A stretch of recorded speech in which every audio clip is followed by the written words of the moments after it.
ये दूसरा जो भगवान का व्यूह रूप है, वैकुंठ में और क्षीर समुद्र में ये जो भगवान विराजते हैं, ये झरने के जल के समान एक जगह निश्चित हैं, जाने पर निश्चित मिलता है। और भोगी प्राणी क्षीर समुद्र जा ही नहीं सकता, वैकुंठ जा ही नहीं सकता। नारद आदि वैकुंठ जावे, ब्रह्मादि को वैकुंठ सिधाए, ये तो जा सकते हैं, पर सब नहीं जा सकते। इसलिए झरने के जल के समान ये व्यूह वासुदेव हैं, सबको सुलभ नहीं है, पर वासुदेव से सुलभ हैं, इसी ब्रह्मांड में हैं, इसी पृथ्वी पर क्षीर समुद्र में हैं, पर सुलभ नहीं। सबको सुलभ नहीं, योगियों को सुलभ है। अरे हैं तो फिर दिखते क्यों नहीं? क्षीर समुद्र है पर दिखता नहीं किसी को। सूर्य भगवान हैं पर उल्लुओं को नहीं दिखते, हैं नहीं दिखते, क्यों बोले? उनकी आंख खराब है। उल्लुए तो हैं, नहीं दिखेंगे। तो ऐसे ही भगवान तो हैं, अब किसी को नहीं दिखते तो उसकी आंख खराब होगी। भगवान तो है। तो ये क्षीर समुद्र वाले भगवान, रमा वैकुंठ वाले भगवान, ये भगवान के व्यूह हैं। ये व्यूह तीन होते हैं, संकर्षण, प्रद्युम्न और अनिरुद्ध। इनके लिए तीन लोक है प्रकृति मंडल में, जो रमा वैकुंठ से ऊपर, प्रकृति मंडल के इस पार विश्वक्सेन वैकुंठ में आमोद लोक, प्रमोद लोक, सम्मोद लोक। और इनके अंदर भगवान प्रद्युम्न अनंत अनंत ब्रह्मा का रूप धारण करके प्रत्येक ब्रह्मांड का सृजन करते हैं। ये संपूर्ण ब्रह्माओं के मूल भगवान प्रद्युम्न हैं। और एक एक ब्रह्मांड में एक एक विष्णु भगवान के रूप में प्रकट होने वाले इन सब विष्णु स्वरूपों के मूल भगवान अनिरुद्ध हैं। और एक एक ब्रह्मांड में अनेक प्रलयंकर शंकर हैं, इन अनंत शंकरों के मूल भगवान शंकर्षण। प्रद्युम्न, अनिरुद्ध, शंकर्षण अनंत अनंत ब्रह्मांड की उत्पत्ति पालन संहार करते हैं। और इन्हीं के व्यूह रूप ब्रह्मा विष्णु महेश बनकर प्रत्येक ब्रह्मांड में विराजते उत्पत्ति पालन संहार। ये झरने के जल के समान वैकुंठनाथ से तो सुलभ हैं, पर सबको सुलभ नहीं हैं। योगियों के ही को ही सुलभ होते हैं। तब श्री जी ने कहा और सुलभ हो जाओ। भगवान ने कहा अच्छा, भारतवर्ष में जन्म लेते हैं तो अपनी अयोध्यापुरी में, अपने इसी वृंदावन में, अपने इसी गिरिराज में गोचारण करते हुए लाला ने इतनी अधिक लीला की है। अयोध्या से लेकर दक्षिण समुद्र तक और वृंदावन से लेकर के पश्चिम समुद्र द्वारिका तक ठाकुर ने लीला की। बहुत सुलभ हुए, पर फिर भी सुलभ नहीं है। ये प्रवहन नदी व विभवावतार, नदी के जल के समान बहुतों को सुलभ है, पर त्रेता द्वापर के किनारे रहने वालों को सुलभ है, बाकी के लोगों को नहीं। तो फिर इनसे भी सुलभ हो जाओ। भगवान श्री जी के कहने पर भगवान ने सर्वांतर्यामी रूप धारण किया। भूगत जलवत अंतर्यामित्वम, जैसे पृथ्वी के सर्वत्र पृथ्वी में जल होता है, ऐसे भगवान कण कण में व्याप्त हैं।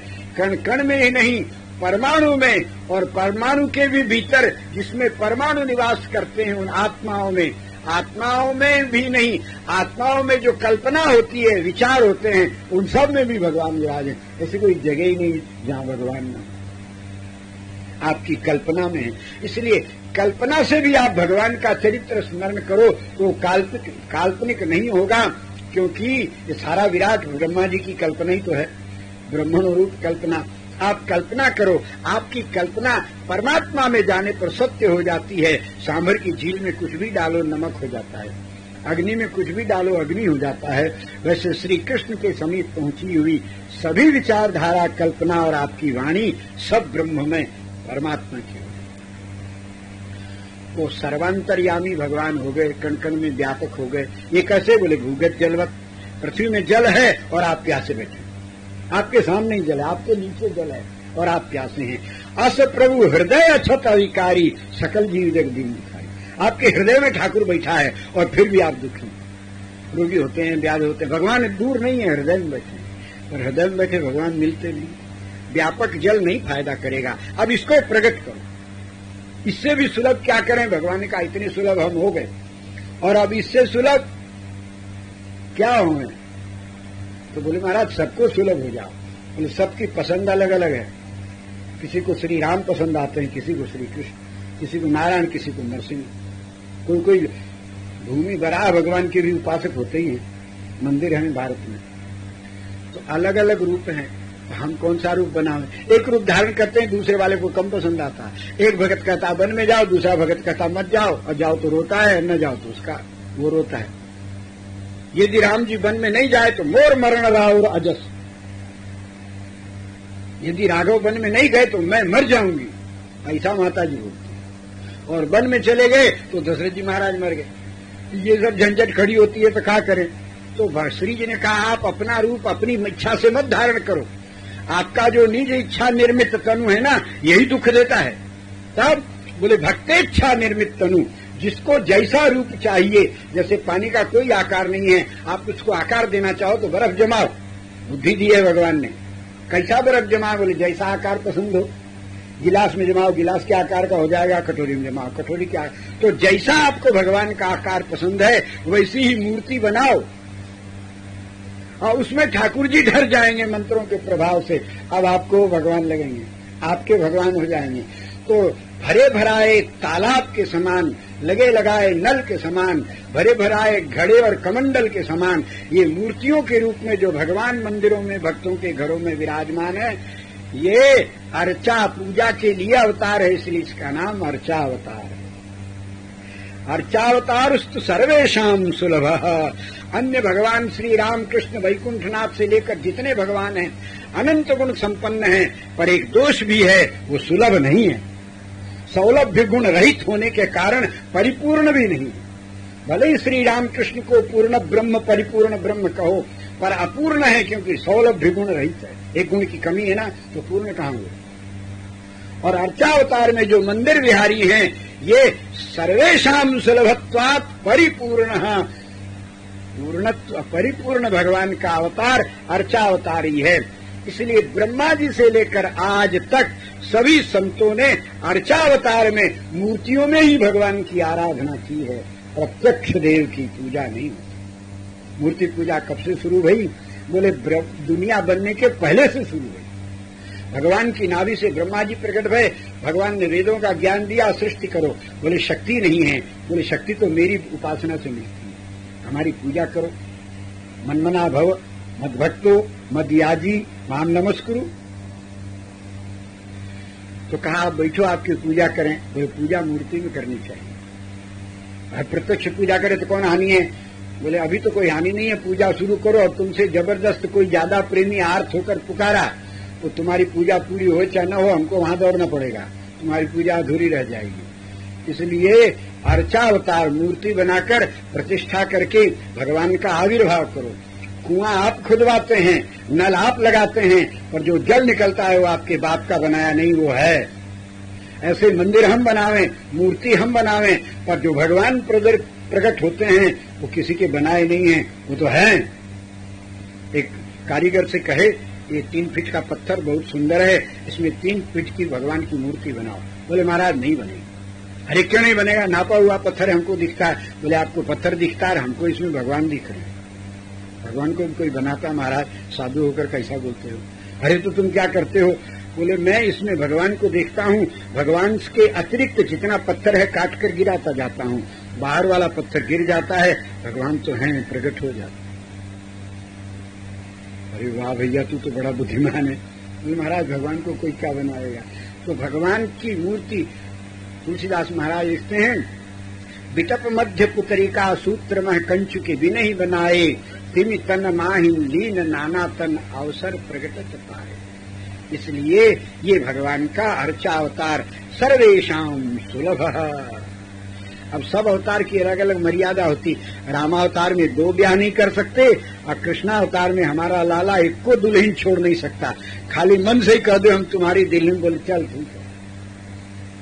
तो अब वैसे ही अर्चावतार की मर्यादा है, सारे गुणों को अंतर्हित करके सौलभ्य गुणाकर सुलभता को प्रकट कर दिया है। मच्छर, खटमल, मक्खी, चोर, शैतान, पापी, पुण्यात्मा सबको दर्शन होता है बिना किसी भेदभाव से। ये सुलभावतार है, सौलभ्य गुणाकर है। इसको सर्वम सहावतार कहते हैं। अन्य अवतार में ठाकुर जी थोड़ा सहन करते हैं, उपद्रव करो तो फिर नाराज भी हो जाते हैं। और इसमें सर्वम सहावतार है, सब सहन करते हैं। इनके मंदिर मूर्तियों को तोड़ दो तो भी सहन करते हैं और मुस्कुरा जाते हैं कि खिलौना तोड़ करके तुमने अपना नुकसान किया। खिलौना तोड़ने से न तो दुनिया के आकार खत्म है, लालटेन फोड़ने से सूरज थोड़ी खत्म भैया, अपनी आंख फोड़ ले तो दुनिया थोड़ी खत्म होगी, तुम्हारी आंख। ऐसे ही मंदिर मूर्ति तोड़कर तुमने लाखों रुपयों का नुकसान कर लिया, हमारा तो कुछ नहीं बिगड़ता। हम तो नंदनंदन हैं, मट्टी के घरौंदे बनाते हैं तो मजा लेते हैं और चलते चलते सबको तोड़ पहाड़ देते हैं, तब भी मजा ही आता है।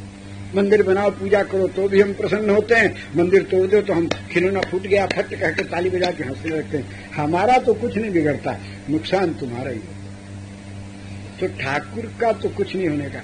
इस प्रकार सर्वम सहावतार है, सब कुछ सहन करते हैं, इनकी इच्छा के बिना कुछ होता भी नहीं। इसलिए जितने मंदिर मूर्ति तोड़ी गई थे ना, ये सब इनकी इच्छा के बिना तो कुछ होता नहीं। टूटा काहे को? बोले मठों के धन का दुरुपयोग करते हुए महंतों ने देवदासी की प्रथा बिगाड़कर जिन मंदिरों को अनाचार का अड्डा बना लिया, श्री ठाकुर जी ने वशिष्ठ विश्वामित्र की संतान जो विश्वामित्र जी के शाप से दग्ध हो गए और कलयुग में म्लेच्छ बनकर प्रकट भये, उनको प्रेरणा की ये आवरण का दुरुपयोग करते हैं, निरावरण बनाओ। सब म्लेच्छ लोग आए और मंदिरों को तोड़ तोड़ के मस्जिद बना दी। भगवान की प्रेरणा नहीं होती, इनकी दुष्टता होती तो मंदिर तोड़ के शौचालय बनाता। एक भी ऐसा नहीं बनाया, मंदिर तोड़ के मस्जिद बनाया। मंदिर बोले तो उपासना गृह, मस्जिद बोले तो उपासना गृह। मंदिर में आवरण होता है, कोठार भंडार, इसका तुम दुरुपयोग करते हो, किवाड़ बंद करके बदमाशी करते हो कि ठाकुर ने मस्जिद बनवा दी, बोले इसमें किवाड़े नहीं लगता, ऐसे करो, सीधे सीधे उपासना करो। तो इसलिए, और जिन मंदिरों की मर्यादा ठीक ठीक बनी रही, उन मंदिरों में यही म्लेच्छ लोग गए तो सैकड़ों मंदिर भारत में ऐसे हैं कि उन लोगों को टोपी उतार कर प्रणाम करना पड़ा। अपने वृंदावन में दाऊ जी महाराज का मंदिर, दाऊ जी जहाँ है वृंदावन में, लोग आए, बोले यहाँ का राजा कौन है, कौन ठाकुर है? तो ब्रजवासी चालाक चौबे लोगों ने कहा कन्हैया तो छोटा है, यहाँ बड़ा भाई राजा दाऊ है, ब्रज को राजा दाऊ दयाल, अलबेलो छैल चिकनिया ब्रज को दयाल। जब गीत गाने लगे तो बोले दाऊ जी किधर हैं? बोले इधर है, यहाँ से 5-7 कोस दूरी पर। चल दिए महाराज पूरी सेना लेकर के। औरंगजेब स्वयं आया था, चल दिया, सब ठाकुर इधर उधर भागने लगे, श्रीनाथ जी भी भगे। तो पद्मनाभ दास जी से कहा, झारखंड में विराजमान होकर ठाकुर जी ने कुछ पद गाओ, बहुत बुरा लगा। कौन यह खेल की बान, औरंग कौन राण को जायो, जाको भय भयान। ये कौन आदत है खेलने की? डर के मारे भैंसा पर बैठ करके यहाँ आयो, हम लोग का पांव छिल गया सो अलग, अपने तो मजे में बैठे बैठे चले आए और ऊपर से कहे गाओ। तो गालियां देने लगे ठाकुर जी को। तब तक पता चला औरंगजेब तो चला गया। तो परमानंदास जी ने कहा, भली यह खेलने की बान, ये खेलने की रीति अच्छी है, हम लोगों को परेशान किया, उसको भगा दिया। वो पट्टा दाऊ जी चला, 7 कोस तो है, परेड करती सेना सारा दिन चलती रही। शाम को उधर से लोग मैंने दाऊ जी कितनी दूर? बोले 7 कोस। फिर थोड़ा विश्राम करके फिर चला, दाऊ जी कितने? बोले 7 कोस। 7 दिन 7 रात चलते रहे, दाऊ जी 7 कोस रहे। तब उसने कहा कि ये सच्चा देवता है, अपनी टोपी उतार दिया, दर्शन करूंगा, भेंट करूंगा, उपद्रव नहीं करूंगा। तब पहुंच गए 2 घंटा में दाऊ जी।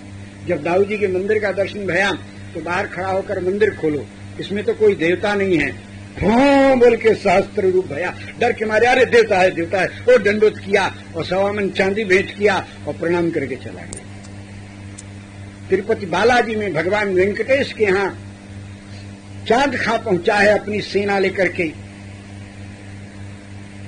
तो पुजारियों ने कहा क्या बात है? बोले मंदिर को तोड़ेंगे, इसका खजाना लूटेंगे। बोले मंदिर नहीं, भगवान का घर है, भगवान हम नहीं मानते। बोले सुनो, ऐसा करो, वो दूध का स्नान हो रहा है, तुम डांट दो पुजारियों को, बंद करो स्नान, ये पत्थर की मूर्ति को दूध से नहलाने से दूध काहे को बर्बाद करते। बोल के देखो क्या होता है। ऐसा बोलने से क्या होगा? बोल के देखो। जब उसने डांट कर, अरे पत्थर की मूर्ति को नहलाता, बंद करो, ही पुजारी देख करके बंद कर दिया। बोलते उसके कंठ में पीड़ा हो गई, बड़ी जोर से व्याकुल हुआ, नीचे गिरा, छटपट करने लगा। बड़े बड़े हकीम लोग इलाज करें, रोग बढ़ता। 3 घंटा में त्रस्त हो गया, कोई इलाज काम नहीं कर रहा है। तो बूढ़े साधु ने कहा, हाथ जोड़ के माफी मांग ले, भगवान दयालु हैं, क्षमा कर देंगे। अरे भगवान क्षमा कर दे बाबा, कभी ऐसा नहीं बोलूंगा, चुपचाप चला जाऊंगा। बस उसका रोग इतना कहते ही ठीक हो गया।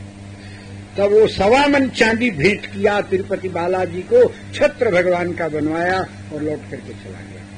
अजीज खान नाम का मुसलमान द्वारिका पर चढ़ाई कर दिया। शिवाजी को भगवान ने भीलों का एक राजकुमार, उसको सूचना दी हमारे गांव में आग लगाया, तुमको जस देते हैं, आ जाओ ठीक करो।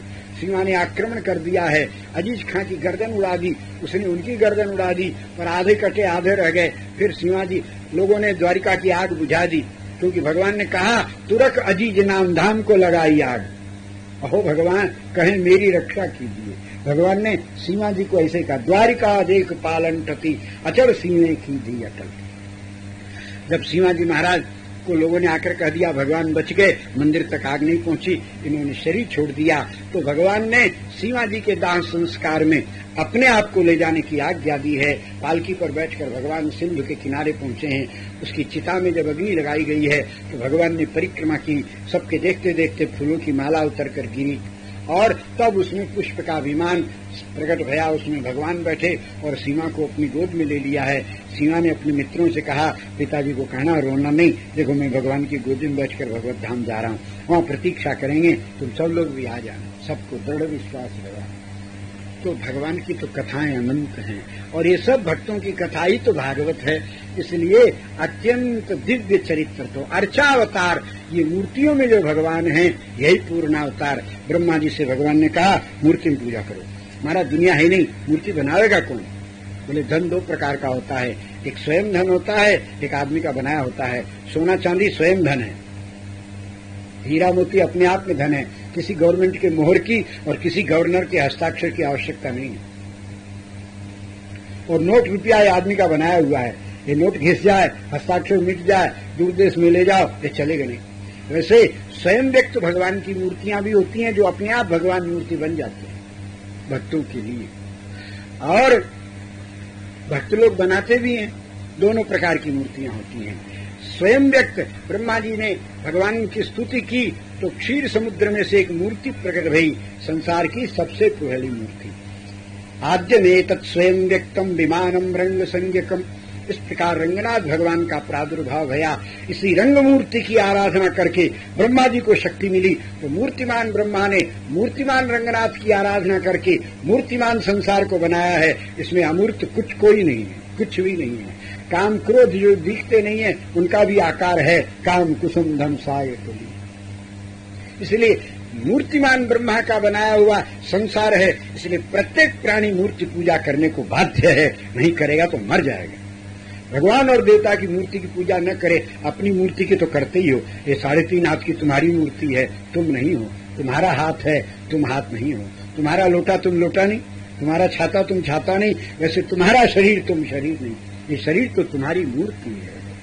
प्रत्येक देश अपने अपने झंडे की को सलामी देता है, वो झंडा उसके देश की मूर्ति ही है, प्रतीक है। पर भारत में विधि पूर्वक आराधना होती है तो यहाँ भगवान सुलभ हो जाते हैं, जो विधि से नहीं करते हैं उनको लाभ कम होता है। इस प्रकार श्री ठाकुर जी महाराज का ये 5 प्रकार का स्वरूप है।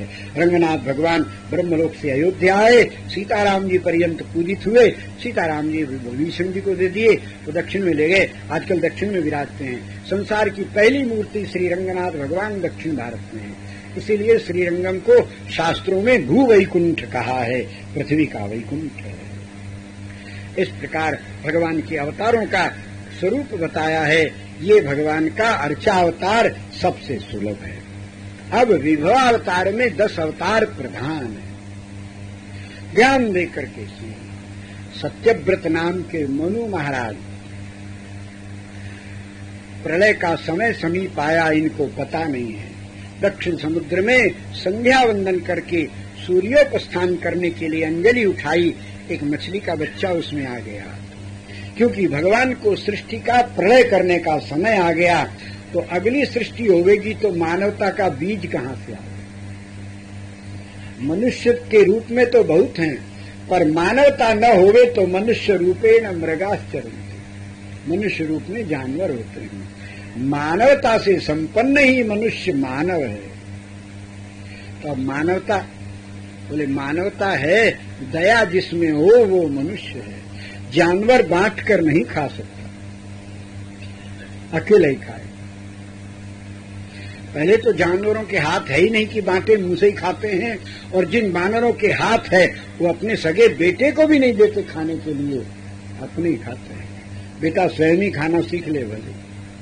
बांट कर खाना ये मानवता है, मनुष्य का स्वभाव है। इसलिए मनुष्य को आज्ञा है यज्ञ करो, बिना यज्ञ किए खाओगे पाप खाओगे। अपने लिए बना के खाता है पाप खाता है। यज्ञ माने बांट कर खाना। हमारा थोड़ी रसोई बनी, सब गांव को कैसे बांटे?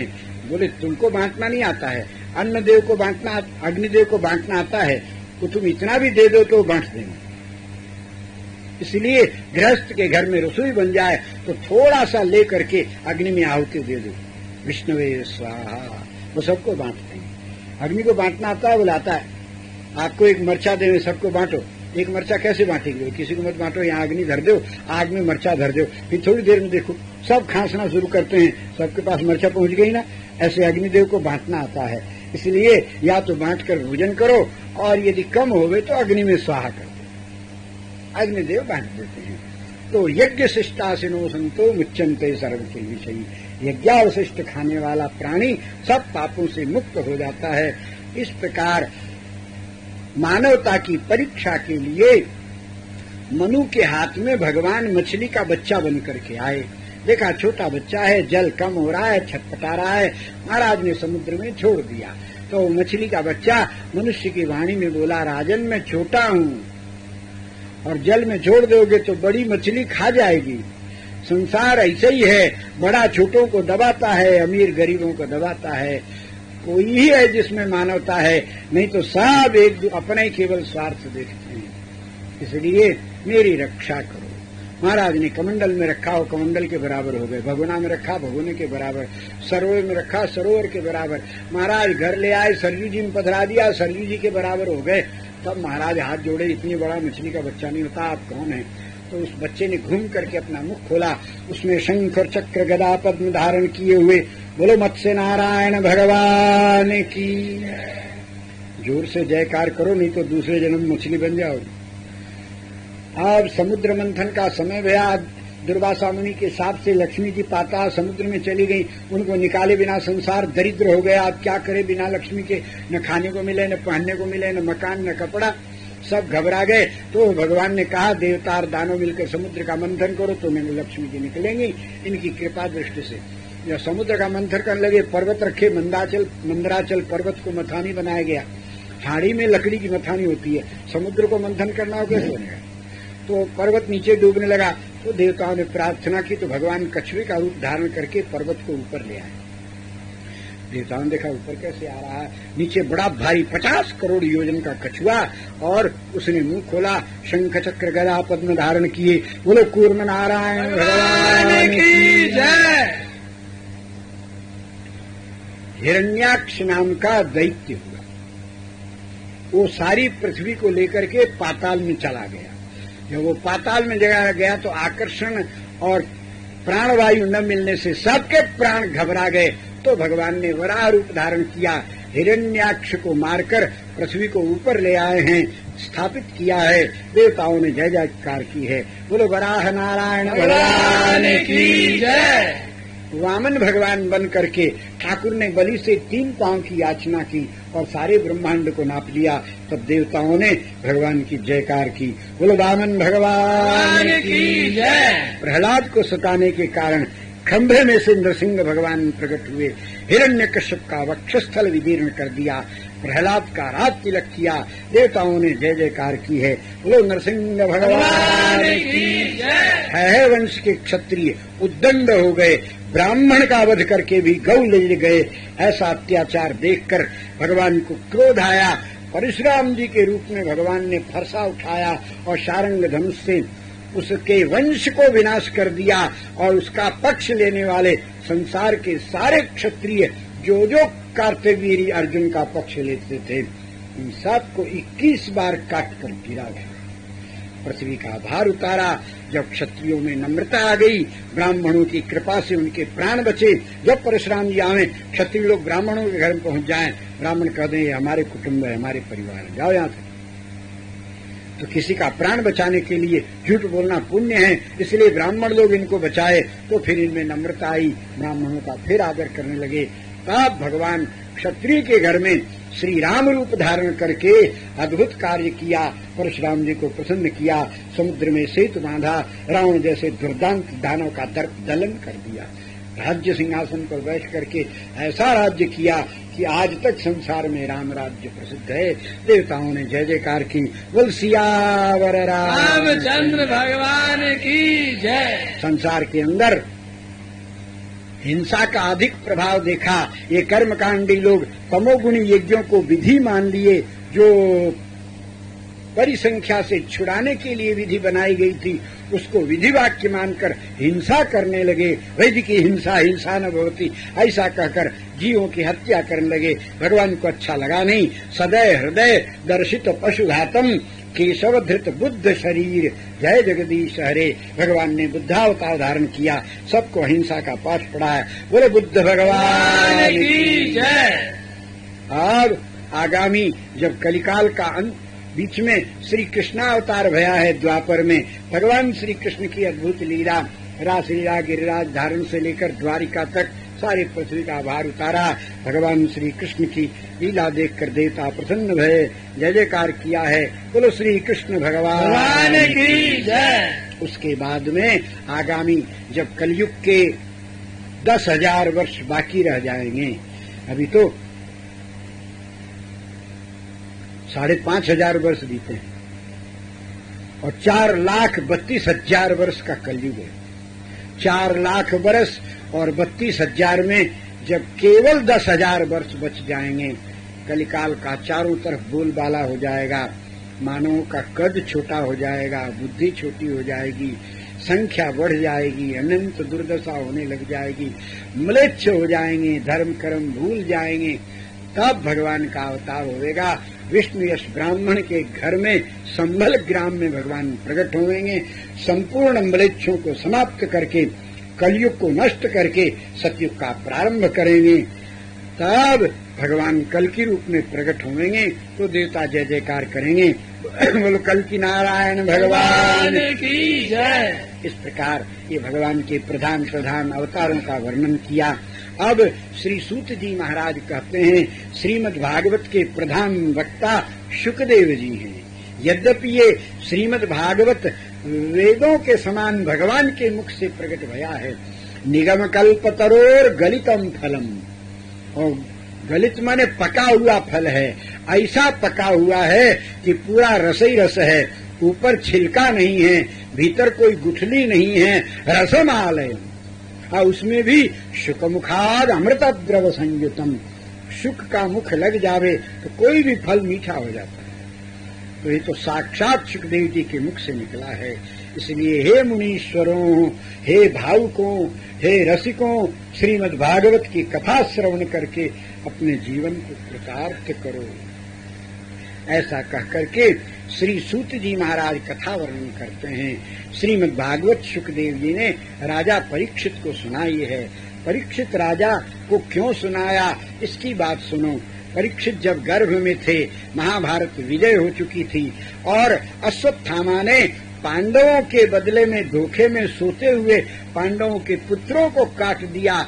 तब द्रौपदी बहुत दुखी भई हैं। उन्होंने कहा, जिस हत्यारे ने ये जघन्य कृत्य किया है उसको पकड़ कर लाओ, उसके खून से स्नान करूंगी, तब अपने बेटों का संस्कार। भीम और अर्जुन को साथ लेकर श्री कृष्ण दौड़े हैं। अश्वत्थामा भाग रहा था, भगवान के आगे कितना भागता। भीमसेन उछल कर पकड़ने के लिए जब कूदा तो उसने ब्रह्मास्त्र छोड़ दिया। भीम डर गए हैं। अर्जुन को भगवान ने संकेत किया, अर्जुन ने भी ब्रह्मास्त्र छोड़ दिया। 2 ब्रह्मास्त्र एक साथ छूटे तो प्रलय हो जाएगी। इसलिए ब्रह्मास्त्रों को रोकने के लिए भगवान व्यास और नारद गगन में प्रकट हो गए। एक एक ब्रह्मास्त्र के सामने एक एक ब्राह्मण खड़ा हो गया। ब्राह्मण ब्रह्मास्त्र ब्राह्मण को नहीं मारता है, दूसरे को मारता है। वो दोनों अस्त्र खड़े हैं, पर उनकी ज्वाला से संसार दग्ध हो रहा है। नारद जी ने कहा, अर्जुन अपने बाण को उतारो, अकारण प्रलय करना उचित नहीं है। अर्जुन ने नारद जी की आज्ञा मानकर संवरण कर लिया है, ब्रह्मास्त्र का उतार लिया। व्यास जी ने कहा, अश्वत्थामा अपने ब्रह्मास्त्र को उतारो, संवरण करो। अश्वत्थामा रो पड़ा, मुझे पिताजी ने खाली चलना नहीं सिखाया, उतारना नहीं। बोले मूर्ख, जब उतारना नहीं आता तो चला काय को? अब ये संसार को दग्ध कर देगा। श्री अर्जुन और भीम को तुम्हारा ही ब्रह्मास्त्र नहीं मार सकता, क्योंकि ब्रह्मा के भी बाप साथ में खड़े हुए हैं श्री कृष्ण। इसलिए दूसरे किसी पर इसका संकल्प कर। तो अश्वत्थामा ने संकल्प किया, पांडवों के वंश में भी कोई बीज गर्भ में हो तो उस पर संकल्प किया। व्यास की परिक्रमा करके बाण चल दिया तो भगवान श्री कृष्ण ने कहा, ब्रह्मबंधु, गर्भस्थ शिशु की हत्या करने का संकल्प किया नराधम। व्यास जी ने कहा, ऐसा संकल्प किया है? यदि तेरा बाण शिशु की हत्या किया तो हे ब्रह्मबंधु, तुम्हारे शरीर में 74,000 प्रकार का कुष्ठ रोग प्रकट हो गए और 4 कोस तक तुम्हारी दुर्गंध जाएगी। तुम्हारे जाने के पहले ही मनुष्य गांव छोड़ के भाग जाएंगे। मनुष्य का मुंह देखने के लिए तरस जाओगे और पीड़ा और दुर्गंध से परेशान होते रहोगे। भ्रूण हत्या की भयंकर हत्या होती। 1000 जीवों को मारो तो जितना पुण्य होवे, जितना पाप होवे, उतना पाप लगता है जानबूझकर किसी एक जीव को मारो तो, और उससे लाख गुना पाप लगता है एक चिड़िया को मारने से। उससे लाख गुना पाप लगता है चिड़िया में एक सुग्गा को मारने से। उससे 100 गुना पाप होता है पशु को मारने से। उससे 1000 गुना पाप होता है युद्ध के अतिरिक्त हाथी को मारने से। उससे करोड़ गुना पाप होता है गऊ को मारने से। उससे करोड़ गुना पाप होता है मानव की हत्या करने से। मानव में भी 1 करोड़ मनुष्यों को मारने का जितना पाप होता है उतना एक ब्राह्मण को मारे तो होता है।